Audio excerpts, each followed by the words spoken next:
Business across the country was actually shut down today as a result of the nationwide strike called by the Nigeria Labour Congress. Here in Lagos, the economic hub of the country, most businesses, including banks, remained under lock and key. Our business correspondent, Chimeze Obiwago, went around town to see what the day was like for businesses. I'm sure if I tell you that this is Broad Street, a popular business hub in Lagos, you may not believe it, but that's exactly where I'm standing. But for these young men protesting against the removal of the fuel subsidy, the streets are empty and businesses are closed.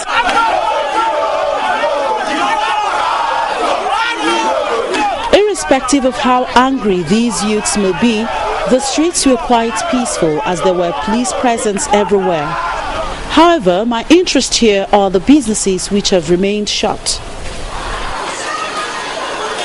But for these food vendors who thought it wise to make their food available for people, most financial institutions and other companies housed on these streets were closed. The Nigerian Stock Exchange looked deserted, but trading activities is said to be going in there, but we were not allowed in. Nonetheless, we were opportuned to enter into some offices, and I must say it wasn't business as usual. It's paralyzed things pretty much.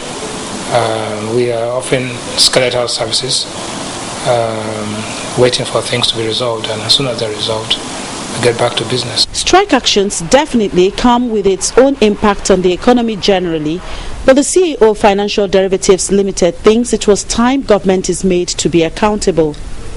The rough estimate is that the Nigerian economy is about $300 billion. If you divide that by 365, you come up with about $900 million a day. In Naira terms, you have to multiply that by 160. So it's quite significant. That's in GDP. In terms of financial transactions, you're talking about $400 million a week of foreign exchange. So you divide 400, so that's another maybe about $100 and $150 million. So you add that to that, and then the disruption to international flights and international flows.